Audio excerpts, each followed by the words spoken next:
Hello friend, আমি ইন্দ্রাণী দত্ত। আজ আমি দেখাতে এনেছি একটা নতুন রেসিপিটার নাম হলো পাকা শশার তরকারি। যে শশাগুলো শুকিয়ে যায় বা পেকে যায় বলে আমরা ফেলে দিই, সেই শশাগুলোকে ফেলে না দিয়ে আপনারা এইভাবে তরকারি করে খেয়ে দেখতে পারেন। তাহলে কোনো জিনিসটাই আপনাদের নষ্ট হবে না, আর তরকারিটা খেতেও কিন্তু খুব সুন্দর লাগে।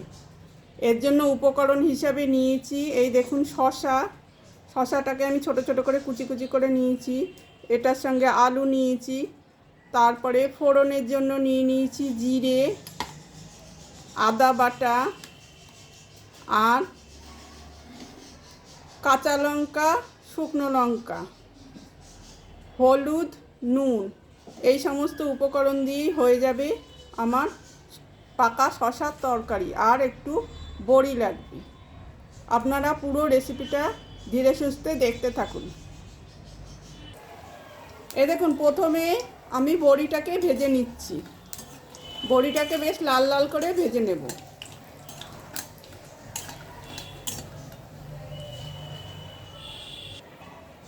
এবার ফোড়নে দেব জিরে,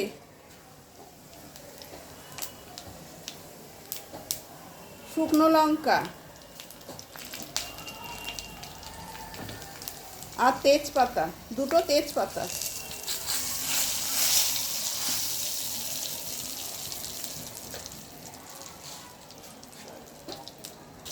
এবার আলুগুলো দিয়ে দিচ্ছি।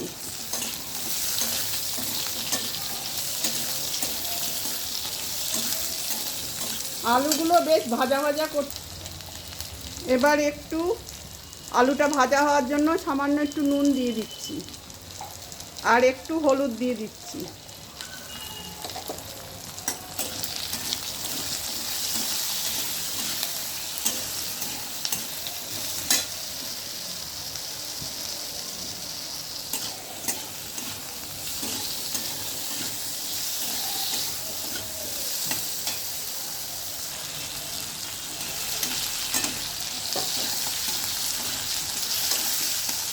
দেখুন, আলুটা আমার ভাজা ভাজা হয়ে গিয়েছে। এবার দিয়ে দেব শশাটা। দেখুন, কেটে রাখা শশাটা এবার দিয়ে দিচ্ছি।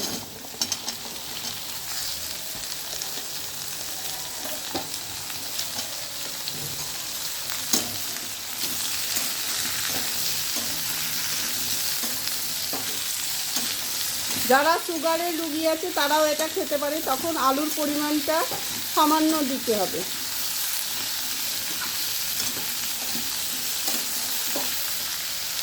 দিচ্ছি আদা বাটাটা। আদা বাটাটা বেশ ভালো করে আমি কষিয়ে নিচ্ছি সমস্ত সবজির সাথে।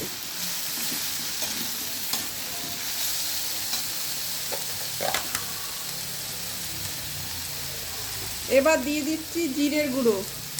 জিরে আর ধনের গুঁড়ো একসঙ্গে এটা মিশিয়ে করা, 2 চামচ জিরে ধনের গুঁড়ো।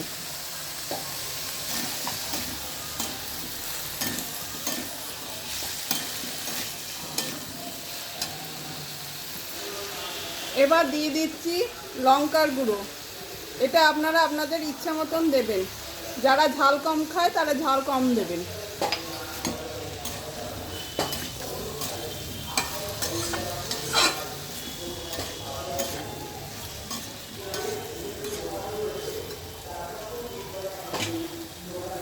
এবার বড়িগুলোকে ভেঙে দিয়ে দিচ্ছি।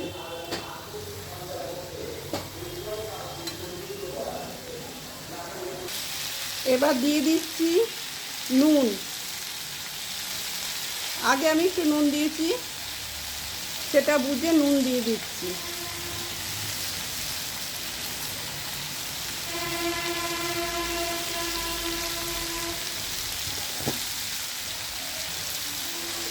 যেহেতু নিরামিষ তরকারি তাই একটু মিষ্টি দিচ্ছি। দেখুন, তরকারি আমার খুব ভালো করে কষানো হয়ে গিয়েছে। এবার এর মধ্যে দিয়ে দেব আমি ফুটিয়ে রাখা গরম জল।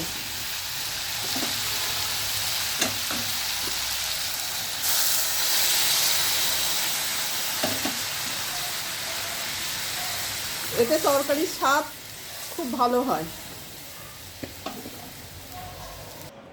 এই দেখুন রেডি আমার পাকা শশার ঘন্ট।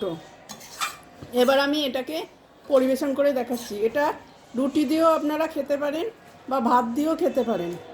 আমি এবার আপনাদের এটা পরিবেশন করে দেখাচ্ছি। যদি আমার রেসিপিটি ভালো লাগে তাহলে অবশ্য করেই একটা লাইক দেবেন, আর নতুন বন্ধুরা সাবস্ক্রাইব করবেন, বেল বাটনে ক্লিক করে আপনারা বেল বাটনটা ক্লিক করবেন, তাহলে আমার যে কোনো ভিডিও খুব সহজেই পেয়ে যাবেন। আমার রেসিপিটি ভালো লাগলে অবশ্যই আমাকে উৎসাহিত করার জন্য আমাকে একটা লাইক দেবেন, শেয়ার করবেন, তাহলে আমি অনেক উপকৃত হব।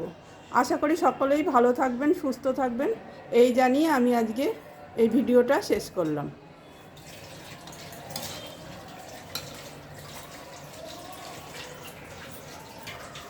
এই দেখুন একবারে রেডি আমার পাকা শশার ঘন্ট। এইভাবেই আপনারা রেসিপিটা বাড়িতে অবশ্যই ট্রাই করে দেখবেন, খুবই ভালো লাগে খেতে। এবং এটা যারা সুগারের রুগী তারাও করে খেতে পারে। তখন আলুটা সামান্য পরিমাণ দেবেন, দিয়ে এইভাবে করে খেয়ে দেখবেন। যে কোনো অসুস্থ রুগী তারাও এটা খেতে পারবে। খুব কম মশলা, কম উপকরণ দিয়ে আমি এই রেসিপিটি রাঁধলাম। যদি আমার রান্নাটা ভালো লাগে তাহলে অবশ্যই আমাকে একটা লাইক দেবেন, তাহলে আমি আরও নতুন নতুন ভিডিও আপনাদের দেখাতে পারবো। ধন্যবাদ।